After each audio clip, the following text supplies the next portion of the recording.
A tougher build, faster memory and storage, a more efficient battery, a custom-tuned chipset, and a new 200MP main camera hidden behind a familiar design, the S23 Ultra is a more substantial upgrade than you might first realize. Provided you're not dissuaded by the steep asking price, in every other regard you'll be getting one of the best phones in the world. The Galaxy S23 Ultra offers up a familiar face that, at a glance, looks identical to its predecessor. The changes are there though, they're just not as big as those you'll find on the Galaxy S23 and S23 Plus. A familiar square design plays host to a tweaked display that offers a greater flat surface area, giving the S Pen stylus more room to work with. The front and back now sport the latest and most resilient Gorilla Glass Victus 2, and all the mod cons from its predecessor, including IP68 dust and water resistance, and 45W wire charging, remain. Samsung has also worked to integrate more recycled materials into the phone's design, with the likes of recycled fishing nets going into the construction of the S Pen's inner cover and the speaker module, for example. Some elements, like the 6.8-inch 1Hz to 120Hz adaptive dynamic AMOLED 2X display and the 5000 mAh battery, have received seemingly minor tweaks, greater color accuracy and 20% improved efficiency, in the case of the above examples, respectively.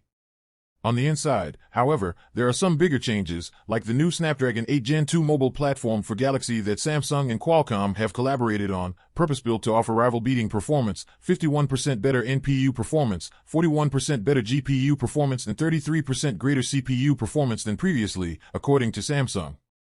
The Ultra is also one of the first phones out there to boast faster and more efficient LPDDR5X RAM and UFS 4.0 storage. A familiar-looking rear 4-camera rear array hides a new 200MP lead sensor that offers 16:1 pixel binning, with the aim of advancing the S23 Ultra's nightography abilities for everything from general snaps, to portrait photography, to videos of the night sky using the new Astro Hyperlapse mode, and in practice, although imperfect, you'll be hard-pressed to find an alternative phone with the same level of consistency, quality, and confidence across its various sensors. Those who want to shoot with greater control now also benefit from enhanced editing control too, with the ability to work with shots at up to 50MP captured in expert RAW mode. You still get a 12MP ultra-wide and dual telephoto lenses at 3x and 10x periscopic zoom, respectively, granting the S23 Ultra the same degree of class-leading camera versatility offered up by the last couple of generations of Ultra. Samsung has also renewed its commitment to offering up to 4 years of OS updates and 5 years of security updates across the Galaxy S23 series.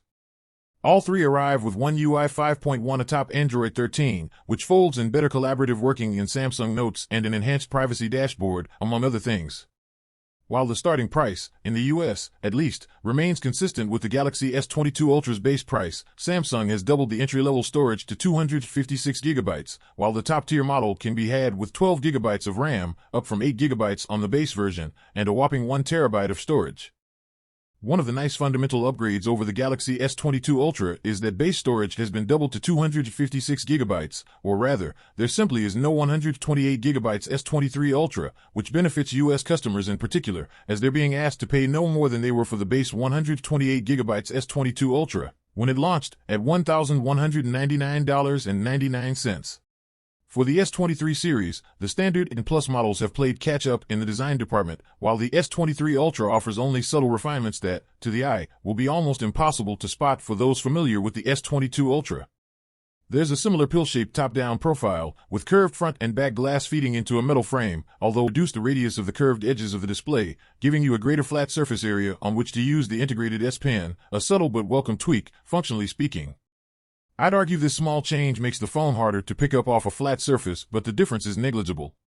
Its squared silhouette will be more divisive, however, making it trickier to pocket than the Galaxy S21 Ultra, with its rounded corners. It remains an undeniably good-looking device that's becoming of its premium standing and promised power, though. You can pick the Ultra up in one of 4 finishes, Phantom Black, Cream, Green, and Lavender, in most places. The company's excellent efforts in durability persist too, with IP68 certified dust and water ingress protection, a resilient armor aluminum alloy frame, and, for the first time on any phone, the latest Gorilla Glass Victus 2 from Corning. You get a 6.8-inch dynamic AMOLED 2X panel with a resolution of 1440 by 3088 and a dynamic refresh rate that can scale between 1 Hz and 120 Hz, automatically shifting to prioritize power efficiency or visual fluidity as needed. Samsung's displays remain some of the nicest out there on mobile, and the S23 Ultra's is no exception. Colors and visibility, even against strong ambient light, are great, with viewing angles showing minimal brightness drop-off and a nice consistency to colors. In fact, Samsung has apparently tuned the display to serve up more accurate colors against a wider array of ambient lighting scenarios this time around, 3, to be precise, with what it calls its Advanced Vision Booster, adjusting tone and color as needed. Aside from that reduced curvature along its edges and greater protection thanks to that new Gorilla Glass Victus 2, the S23 Ultra's display offers a familiar viewing experience to its predecessor. Max brightness still doesn't compare to the iPhone 14 Pro's impressive 2000 nit peak. The S23 range all tops out at 1750 nits, but in real-world viewing, movies, games, and other visuals look exceptional. Meanwhile, Samsung isn't making any new claims of further reduced S Pen latency or additional air gesture functionality this time around, but it's already impressively responsive, Wacom-supported tech that allows for 2.8 milliseconds latency, and the user experience has been augmented in other ways that appeal to productivity. Cameras are one area where the Ultra has always stood out when looking at the best Samsung phones available, and the multi-sensor setup that the company's been using for the last few generations has consistently ensured that these devices find a place up at or near the top of our best camera phones roundup year after year. While the 12MP ultra-wide and dual 3x and 10x 10MP telephoto sensors on the back of the S23 Ultra feel decidedly familiar, the phone shrugs off the primary 108MP resolution sensor seen on previous entries in the series and replaces it, for the first time on a Samsung phone, with a whopping 200MP primary camera. It's clear that Samsung's camera team has ensured that the output from the S23 Ultra's new 200MP adaptive pixel sensor offers just as consistent and impressive an experience as its predecessor, right out of the gate.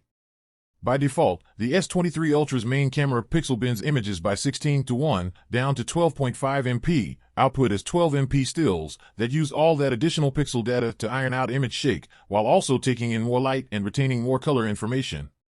Speaking of which, low-light photography is a big area of focus for the camera experience on this Ultra, with the promise of enhanced night shots across the board, including portraits, as well as a new astrophotography hyperlapse video mode. Stabilization across stills and video has been improved too, with double the angle of movement now possible in the OIS, optical image stabilization, system, compared to last year's S22 Ultra, 3 degrees on the S23 Ultra, along with improved VDIS, video digital image stabilization, and faster autofocus from the Super Quad Pixel sensor, as Samsung has branded it. For users who want to get more granular with the Ultra's photography experience, the Expert RAW mode, integrated into the camera UI, now supports an output of up to 50 MP, rather than 12 MP previously. The Ultra also lets you snap 200 MP stills, as JPEGs, if you want to play with the full sensor's available detail. In practice, while shooting in RAW allows for greater fidelity and significantly more robust editing, letting you pull more data out of the darkest or lightest parts of an image, the S23 Ultra seems to consistently underexpose an Expert RAW, and results all come with a graded profile as standard, rather than a neutral image. In the pursuit of switching up sensors, all three of the S23 series also gain a new 12MP front-facing snapper this generation, set into the display. Anecdotally, the 12MP front-facer feels like a faster sensor than the one found on its predecessor, offering up a nice overall image with impressive dynamic range as selfie snappers go.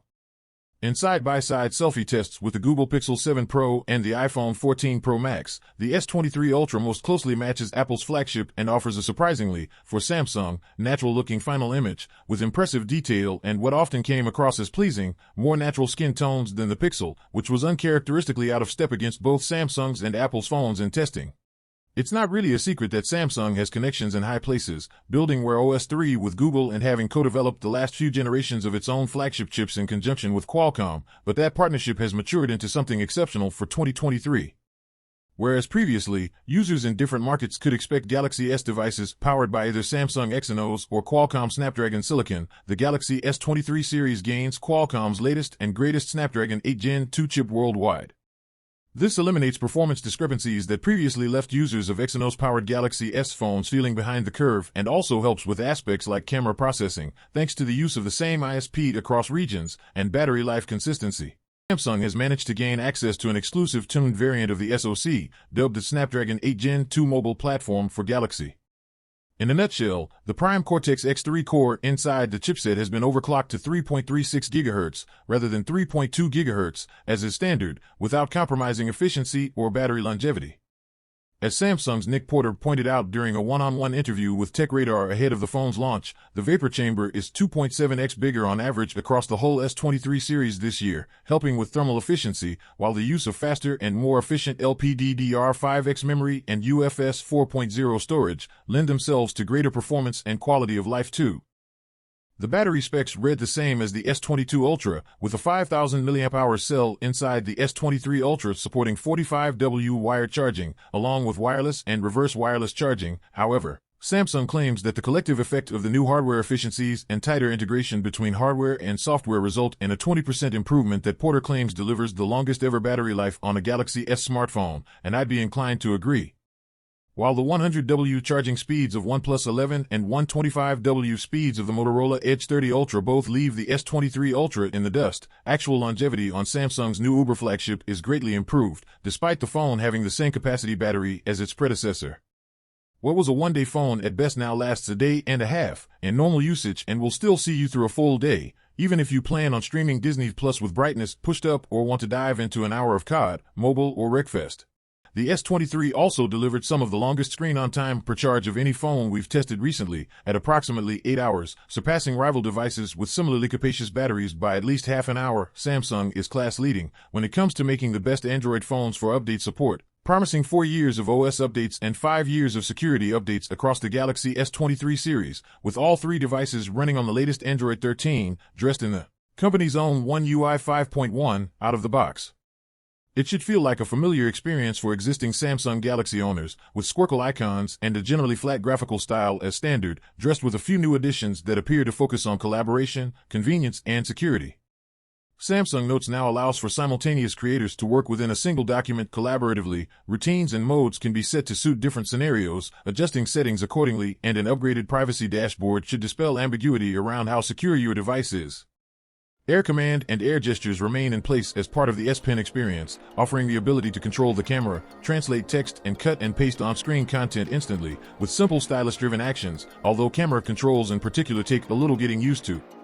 While One UI won't be to everyone's tastes, it's unique, fairly customizable, and displays a level of polish that's evident from initial setup to everyday use, and which you'll be hard-pressed to find elsewhere.